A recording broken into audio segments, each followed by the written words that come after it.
ጤና ይስጥልን የተከበራችሁ አድማጮቻችን ከሐራምቤ ሬዲዮ 98.7 የህዳር 29 2018 የሰዓቱን ዜና ይዘን ቀርበናል። ልንነግራችሁ ካዘጋጀናቸው ዜናዎች መካከል የኢትዮጵያ ጋዜጠኞች እየከፋ በመጣ የደህንነት ስጋት ውስጥ እየሰሩ እንደሚገኝ በጥናት ስለመመላከቱ፣ አሜሪካ በኢትዮጵያና ኤርትራ መካከል ግጭት እንዳይቀሰቀስ በማድረግ ላይ እንድታተኩር ስለመጠየቁ፣ ከዛሬ ጀምሮ የማርበርግ ቫይረስ የሙከራ ክትባት እንደሚሰጥ ስለመገለጹ ከሀገር ቤት፣ ብሩንዲ የኤም23 አማጽያን ድንበር ተሻግረው የቦምብ ጥቃት ፈጽመዋል ስትል ስለመክሰሷ ከአፍሪካ፣ የፕሬዝዳንት ትራምፕ አስተዳደር አውሮፓ ስልጣኔዋ አደጋ ላይ ወድቋል ሲል ስለማስጠንቀቃቸው ከዓለም አቀፍ። አድማጮች እነዚህንና ሌሎች ከሀገር ቤት ከአህጉርና ከዓለም አቀፍ የተውጣጡ ዜናዎችን የሀገር ቤቱን በማስቀደም ትንሳኤ አበበ አስደምጣቸዋለሁ። የኢትዮጵያ ጋዜጠኞች እየከፋ በመጣ የደህንነት ስጋት ውስጥ እየሰሩ እንደሚገኝ በጥናት ተመላከተ። የኢትዮጵያ ጋዜጠኞች ባለፉት 5 ዓመታት ከፍ እያለ በመጣ የፖለቲካ ጫና፣ ግለ ሳንሱር እንዲሁም እየከፋ በመጣ የደህንነት ስጋት ሁኔታ ውስጥ እየሰሩ እንደሚገኙ የወርልድስ ኦፍ ጆርናሊዝም ስተዲ የ2025 ጥናት አመላከተ።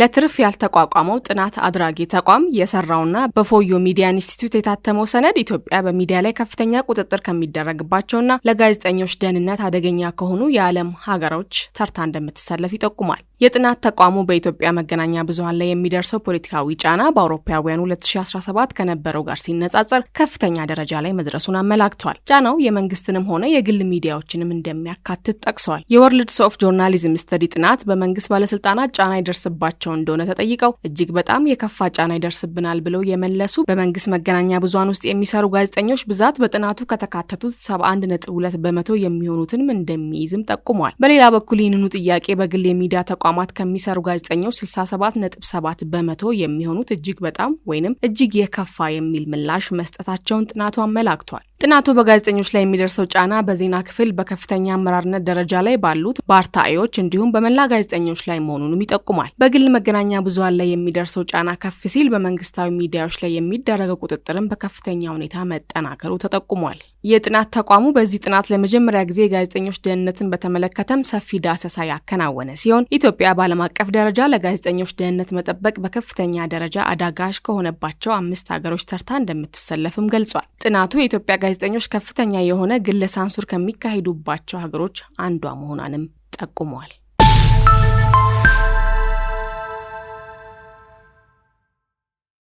አሜሪካ በኢትዮጵያና ኤርትራ መካከል ግጭት እንዳይቀሰቀስ ማድረግ ላይ እንድታተኩር ተጠየቀ።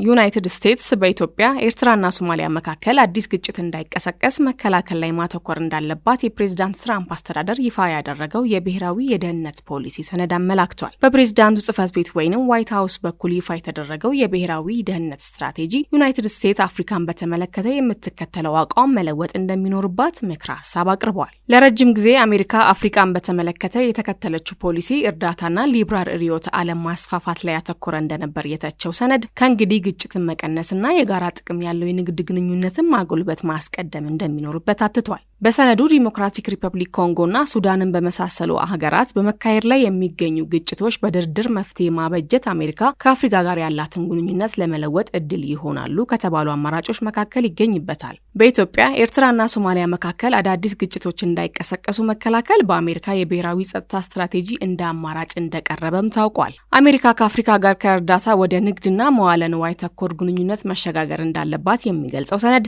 ገበያዎቻቸውን ለአሜሪካ እቃዎችና አገልግሎቶች ለመክፈት ቁርጠኛ ለሆኑ ብቁና አስተማማኝ ሀገራት ቅድሚያ ሊሰጥ እንደሚገባ ምክረ ሀሳብ አቅርቧል።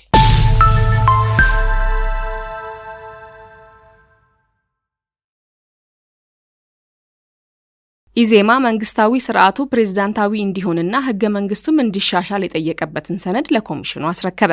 የኢትዮጵያ ዜጎች ለማህበራዊ ፍትህ ፓርቲ ኢዜማ መንግስታዊ ስርዓቱ ፕሬዝዳንታዊ እንዲሆንና ህገ መንግስቱም እንዲሻሻል የጠየቀበትን ጨምሮ 4 ጉዳዮች ላይ ያተኮሩ አጀንዳዎችን ለሀገራዊ ምክክር ኮሚሽኑ ማስረከቡን አስታውቋል። የሀገራዊ ምክክር ኮሚሽን ከተቋቋመ ጀምሮ እያካሄደው ባለው የአጀንዳ ማሰባሰብ ሂደት ፓርቲው ሲሳተፍ መቆየቱን የሚገልጸው ኢዜማ በጥናት ላይ የተመሰረቱ አጀንዳዎችን ሰንዶ ማቅረቡንም አመላክቷል። የህገ መንግስት ማሻሻያ ጥያቄውን ጨምሮ ፓርቲው ያቀረባቸው የምክክር አጀንዳዎች ሀገሪቱ ከገባችበት የፖለቲካ ምስቅልቅል የሚያወጣት ነው ብሎ እንደሚያምንም አስታውቋል። ፓርቲው ካቀረባቸው አጀንዳዎች መካከል የሀገር ህልውናና ቀጣይነት ማስጠበቅ፣ የዜጎች ሰብአዊና ዜጋዊ ደህንነታቸውን ማክበርና ማስከበርን፣ ከድህነትና ከኋላ ቀርነት መላቀቅ የሚቻልበትን እንዲሁም የጋራ ማንነት፣ ጥቅም፣ ፍላጎትና ስሜት ማዳበር በሚቻልበት ሁኔታ ላይ የሚያተኩሩት ዋነኞቹ መሆናቸውን ፓርቲው አስረድቷል።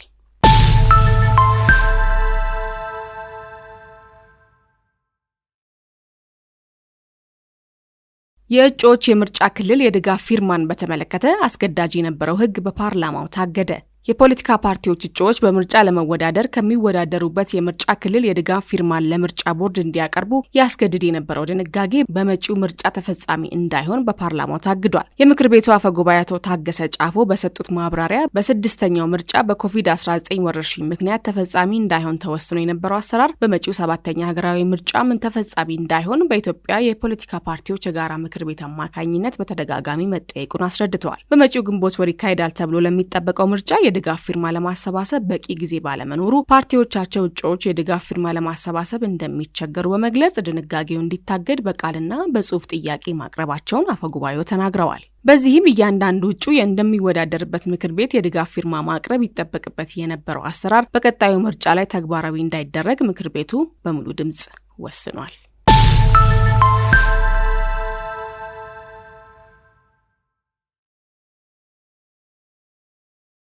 ከዛሬ ጀምሮ የማርበርግ ቫይረስ የሙከራ ክትባት እንደሚሰጥ ተገለጸ። ከዛሬ ጀምሮ በሚሰጠው የማርበርግ ቫይረስ ክትባት የጤና ባለሙያዎችና ከፍተኛ ተጋላጭ ለሆኑ ቡድኖች ቅድሚያ እንደሚሰጣቸው የጤና ሚኒስቴር አስታውቋል። በደቡብ ኢትዮጵያ ለተከሰተው የማርበርግ ቫይረስ ምላሽ ለመስጠት የሚደረገውን ጥረት የሚደግፍ 2500 የማርበርግ ቫይረስ የሙከራ ክትባት ከአሜሪካ መንግስት በድጋፍ መገኘቱን መስሪያ ቤቱ ይፋ አድርጓል። አሜሪካ ለኢትዮጵያ ያቀረበቻቸው የሙከራ ክትባቶች የማርበርግ ቫይረስን ለመቆጣጠር ጠቃሚ የመጀመሪያ እርምጃ እንደሚሆኑ ተገልጿል። በመጀመሪያ ቡድን ክትባቱ የሚሰጣቸው በ21 ቀናት ውስጥ በቫይረሱ ከተያዘው ሰው ጋር ቀጥተኛ ንክኪ ለነበራቸው ከፍተኛ ተጋላጭ የሆኑ የጤና ባለሙያዎች፣ ሰራተኞችና ግለሰቦች ብቻ ይሆናል ነው የተባለው። ሌሎች የጤና ባለሙያዎች የማርበርግ ቫይረስን ለመቆጣጠር በሚደረገው ጥረት የሚሳተፉ ሰራተኞችና ግለሰቦች በሁለተኛው ቡድን እንደሚካተቱም ተገልጿል።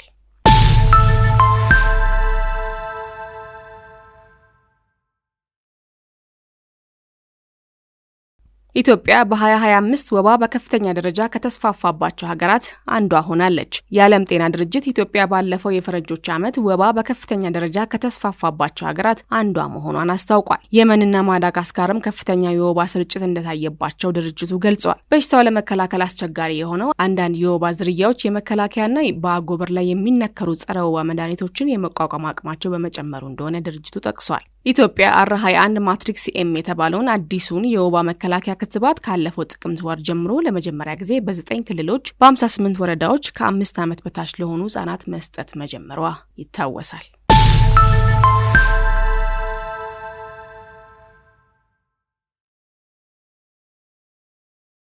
አድማጮች ዜናዎቹን እያደመጣችሁ የምትገኙት ከሀራምቤ ሬዲዮ 98.7 ነው። አሁን ደግሞ ከአፍሪካ አህጉር ወደ ያዝናቸው ዜናዎች እናልፋለን።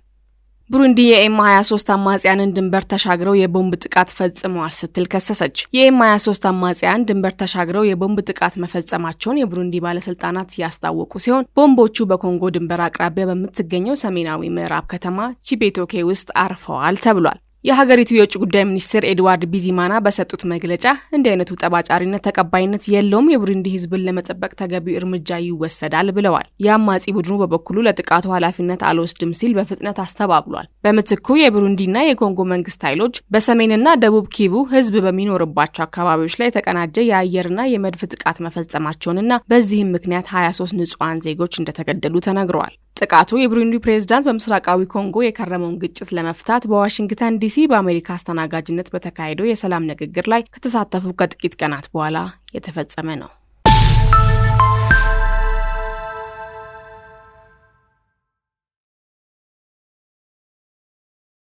ሜታ የፖለቲካ ተጽዕኖ ፈጣሪዋን ኢንስታግራም ገጽ በታንዛኒያ መንግስት ጥያቄ ማገዱን አስታወቀ። የፌስቡክ እናት ኩባንያ ሜታ የታንዛኒያዊቷን ተጽዕኖ ፈጣሪ ማሪያ ሳሪንግን ኢንስታግራም ገጽ ማገዱን ተከትሎ ከየአቅጣጫው ውዝገት እያስተናገደ ነው። ይሁን እንጂ ሜታ ኩባንያ የግለሰቧን ኢንስታግራም ገጽ ያገደው በታንዛኒያ መንግስት ጥያቄ መሆኑን አስታውቋል። ሜታ በዚህ መልኩ በመንግስታት ጥያቄ ግለሰቦችን ወይም ቡድኖችን ማህበራዊ መገናኛ ዘዴዎች እንደሚዘጋ ወይም እንደሚያግድ እምብዛም ገልጾ አያውቅም ነበር። ሜታ ከአፋኝ መንግስታት ጋር ተባባሪ ሆኗል በማለት የከሰሰችው ሳሩንጊ ኩባንያው ይፋዊ ይቅርታ እንዲጠይቅ ጠይቃለች። ሳሩንጊ በቅርቡ ሀገሪቱ ባካሄደችው አወዛጋቢ ፕሬዝዳንታዊ ምርጫ ጋር በተያያዘ የጸጥታ ኃይሎች በተቃዋሚ ዜጎች ላይ ፈጸሟቸውን ግድያዎችና ሌሎች የመብት ጥሰቶች በማጋለጥ ትታወቃለች።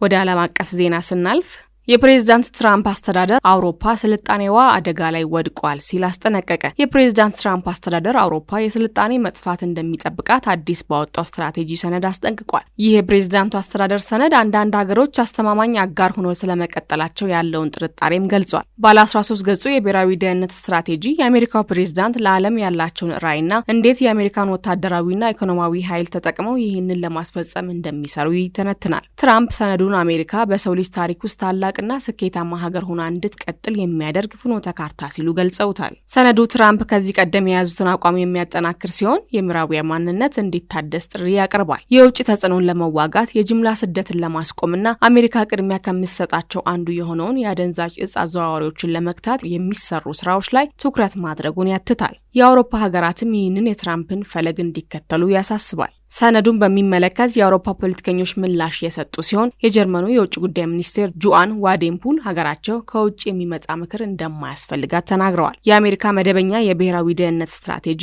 በፕሬዝዳንቶቹ በእያንዳንዱ የስልጣን ዘመን አንድ ጊዜ ይፋ ይደረጋል። ሰነዱ ለወደፊት ፖሊሲዎችና በጀቶች ማዕቀፍ ሆኖ የሚያገለግል ሲሆን በተጨማሪም ፕሬዝዳንቱ ቅድሚያ የሚሰጧቸው ጉዳዮች የትኞቹ እንደሆኑ ለዓለም ማህበረሰብ የሚያሳይ ነው።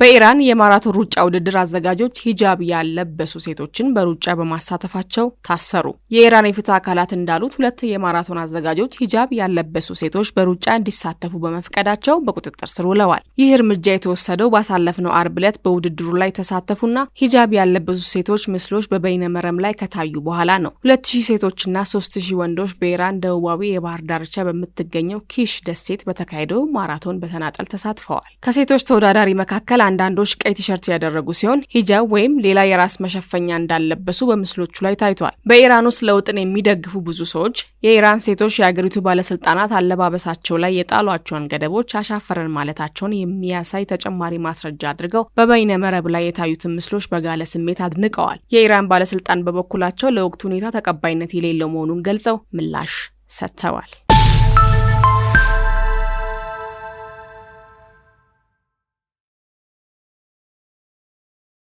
አድማጮች ዜናዎቹ አብቅተዋል። ከመሰናበታችን በፊት የነገርናችሁን የዜና ርዕሶች እናስታውሳችሁ። የኢትዮጵያ ጋዜጠኞች እየከፋ በመጣ የደህንነት ስጋት ውስጥ እየሰሩ እንደሚገኝ በጥናት ስለመመላከቱ፣ አሜሪካ በኢትዮጵያና ኤርትራ መካከል ግጭት እንዳይቀሰቀስ በማድረግ ላይ እንድታተኩር ስለመጠየቁ፣ ኢዜማ መንግስታዊ ስርዓቱ ፕሬዝዳንታዊ እንዲሆንና ህገ መንግስቱም እንዲሻሻል የጠየቀበትን ሰነድ ለኮሚሽኑ ስለማስረከቡ፣ የእጩዎች የምርጫ ክልል የድጋፍ ፊርማን በተመለከተ አስገዳጅ የነበረው ህግ በፓርላማው ስለመታገዱ፣ ከዛሬ ጀምሮ የማርበርግ ቫይረስ የሙከራ ክትባት እንደሚሰጥ ስለመገለጹ፣ ኢትዮጵያ በ2025 ወባ በከፍተኛ ደረጃ ከተስፋፋባቸው ሀገራት አንዷ ሆናለች ስለመባሉ ከሀገር ቤት፣ ቡሩንዲ የኤም23 አማጽያን ድንበር ተሻግረው የቦምብ ጥቃት ፈጽመዋል ስትል ስለመክሰሷ፣ ሜታ የፖለቲካ ተጽዕኖ ፈጣሪዋን የኢንስታግራም ገጽ በታንዛኒያ መንግስት ጥያቄ ማገዱን ስለማስታወቁ ከአፍሪካ፣ የፕሬዝዳንት ትራምፕ አስተዳደር አውሮፓ ስልጣኔዋ አደጋ ላይ ወድቋል ሲል ስለማስጠንቀቁ፣ በኢራን የማራቶን ሩጫ ውድድር አዘጋጆች ሂጃብ ያለበሱ ሴቶችን በሩጫ በማሳተፋቸው ስለመታሰራቸው ከዓለም አቀፍ። አድማጮች ለሰዓቱ ያዝናቸው ዜናዎች እነዚህን ይመስሉ ነበረ። ከቀሪ ሃራምቤ ሬዲዮ ዝግጅቶች ጋር መልካም ቀን ይሁንላችሁ።